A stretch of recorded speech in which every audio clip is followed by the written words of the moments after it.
ಎಲ್ಲ ಮಕ್ಕಳಿಗೂ ಕೂಡ ನಮ್ಮ ಯೂಟ್ಯೂಬ್ ಚಾನಲ್ಗೆ ಸ್ವಾಗತ. ನಿಮಗೆ ನಮ್ಮ ವಿಡಿಯೋಸ್ ಇಷ್ಟ ಆಗ್ತಿದ್ರೆ ಪ್ಲೀಸ್ ನಮ್ಮ ಚಾನಲನ್ನು ಸಬ್ಸ್ಕ್ರೈಬ್ ಮಾಡ್ಕೊಳ್ಳಿ. ಇವತ್ತಿನ ವಿಡಿಯೋ ಮುಂದಾಲೋಚನೆ ಮುಖ್ಯ. ಇನ್ಯಾಕೆ ತಡ ಮಕ್ಕಳೇ, ಬನ್ನಿ ವಿಡಿಯೋನ ಸ್ಟಾರ್ಟ್ ಮಾಡೋಣ. ಬೆಟ್ಟಗಳ ತಪ್ಪಲಿನಲ್ಲಿ ಒಂದು ಮನೋಹರವಾದ ಕಾಡಿತ್ತು. ಆ ಕಾಡಲ್ಲಿ ಒಂದು ಗುಳ್ಳೆನರಿ ವಾಸಿಸ್ತಾ ಇತ್ತು. ಒಮ್ಮೆ ಆ ಗುಳ್ಳೆನರಿಗೆ ಜೋರು ಬಾಯಾರಿಕೆ ಆಯಿತು.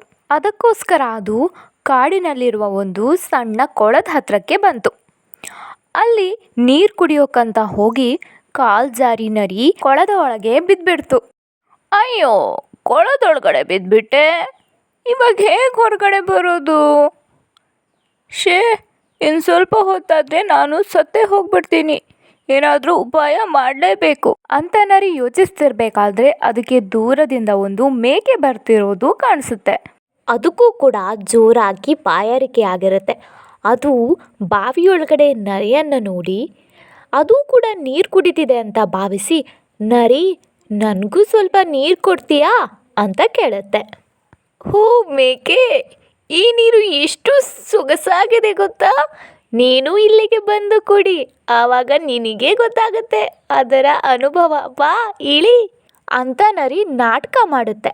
ಇದನ್ನು ನಂಬ್ಕೊಂಡಂತಹ ಪಾಪದ ಮೇಕೆ ಕೊಳಕ್ಕೆ ಹಾರೋಕ್ಕೆ ತಯಾರಾಗುತ್ತೆ. ಕೊಳಕ್ಕೆ ಇಳಿದೇ ಬಿಡುತ್ತೆ.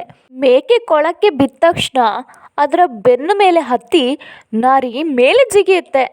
ಅಯ್ಯೋ, ನನ್ನ ಯಾರಾದರೂ ಕಾಪಾಡಿ, ಪ್ಲೀಸ್ ನರಿ, ನನ್ನನ್ನು ಕಾಪಾಡು, ದಯವಿಟ್ಟು ಕಾಪಾಡು. ನಾನು ಹೇಗೆ ನಿನ್ನನ್ನು ಕಾಪಾಡೋಕ್ಕಾಗತ್ತೆ? ನಾನಂತೂ ಮೇಲೆ ಬಂದಿದ್ದೀನಿ, ನಿನ್ನನ್ನು ಕಾಪಾಡೋಕೆ ನನ್ನಿಂದ ಆಗೋದಿಲ್ಲ. ನೀನು ಇಳಿಯೋ ಮುಂಚೆ ಯೋಚಿಸ್ಬೇಕಿತ್ತು ಮೇಲೆ ಹೇಗೆ ಬರೋದು ಅಂತ. ಹೇಳಿದ ತಕ್ಷಣ ಕೊಳಕ್ಕೆ ಹಾರೋದಲ್ಲ ಅಂತ ಹೇಳಿ ಮೋಸಗಾರ ಗುಳ್ಳೆನರಿ ಅಲ್ಲಿಂದ ಹೊರಟೋಯ್ತು. ಹಿಂದೆ ಮುಂದೆ ಯೋಚಿಸದೆ ಕೊಳಕ್ಕೆ ಹಾರ್ದ ಪಾಪದ ಮೇಕೆದ ಮರಿ ತುಂಬಾ ಕಿರ್ಚಾಡ್ತು. ಆದರೆ ಯಾರೂ ಬರಲೇ ಇಲ್ಲ. ಆಗ ಅದಕ್ಕೆ ತನ್ನ ತಪ್ಪಿನ ಅರಿವಾಗಿತ್ತು.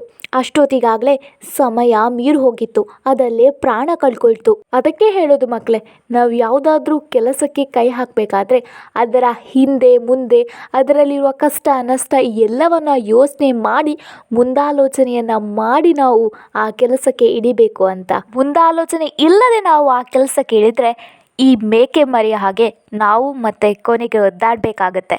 ಸೊ ಇದಾಗಿತ್ತು ಇವತ್ತಿನ ವಿಡಿಯೋ. ಈ ವಿಡಿಯೋ ಇಷ್ಟ ಆಗಿದ್ರೆ ಪ್ಲೀಸ್ ನಮ್ಮ ಚಾನಲನ್ನು ಸಬ್ಸ್ಕ್ರೈಬ್ ಮಾಡ್ಕೊಳ್ಳಿ ಆ್ಯಂಡ್ ವಿಡಿಯೋಗೆ ಲೈಕ್ ಮಾಡೋದನ್ನು ಮರಿಬೇಡಿ.